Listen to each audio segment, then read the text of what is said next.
Morning po, Kuya Edward. Ako po pala si John Lee po, supervisor po ng Apri. Kami po yung exclusive distributor po ni Lucky Me. Ang aming po mga produkto, yun nga po mga pansit canton, Lucky Me. Sa biscuits po natin is Skyflakes, Pita, Bingo. So, andito po ako para ako po yung magpa-process po. So, andito po yung amin pong mga brochure.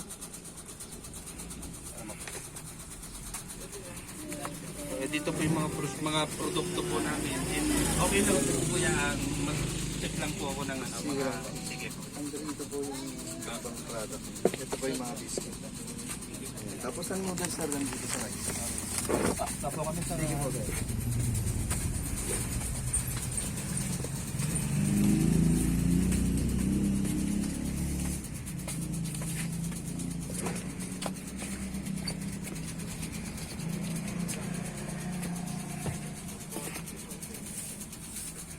Sa inyo pala yung Mondi mo mo.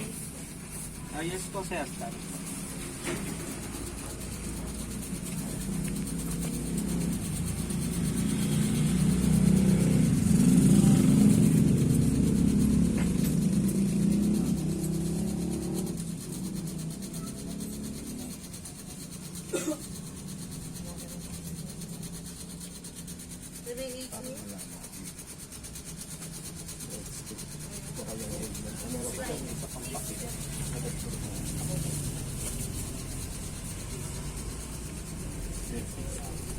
Red stick sir wala na.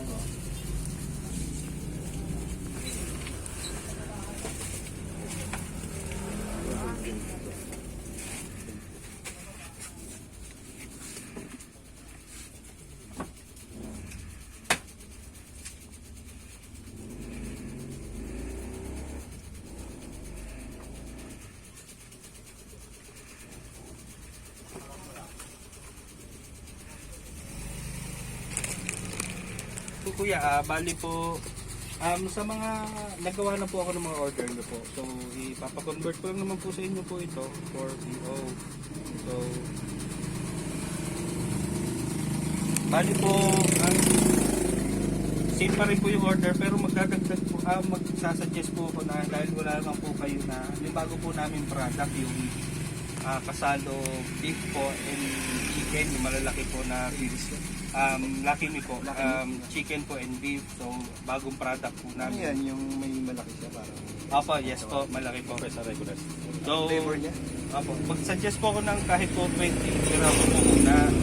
Then check po na lang, monitor na lang po ni Kevin po yung ating po kahit kung magpagiging fast moving po and sana po and marami na rin naman po bibili na.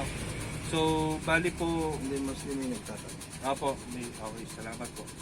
Bali po ang total order nyo po is umabot po ng 24,568 and bali po ito po ay i-deliver bukas kasama na po yung dinagdag po namin na bagong item po. So deliver po bukas and i-update lang po din namin kung yung contact number nyo po ba ay yun pa rin naman po. Yun pa rin po. Wala po. Okay po, sige po. I-update na lang po namin mamaya. Then any suggestion po or ano po yung mga about po sa mga competitor po natin, mga sa iba pong mga items, meron po ba sila mga promos po? Halimbawa po si Naribisco, si Leslie, meron po ba sila mga activities po about sa mga promos po? Meron pero magkaiba kayo ng mga products. Sige po. So, i-check na lang din po namin ulit ni ahente po kung para po kung paano po namin matatapatan po yung mga promos po. So, ganun na lang po. Maraming salamat po ulit kay Edward at sana kami makatulong sa ating negosyo po with any concern po or kung ano po yung gusto nyong paabot nyo lang po sa aming salesman para po mapaabot din po sa amin yung concern po natin. So, bali po delivery po bukas and ang balik po namin ni ahente po ni salesman ay next week po ulit na Sabado. Hindi kayo. Apo. January 27 po balik po namin. So yun lang po. Maraming salamat.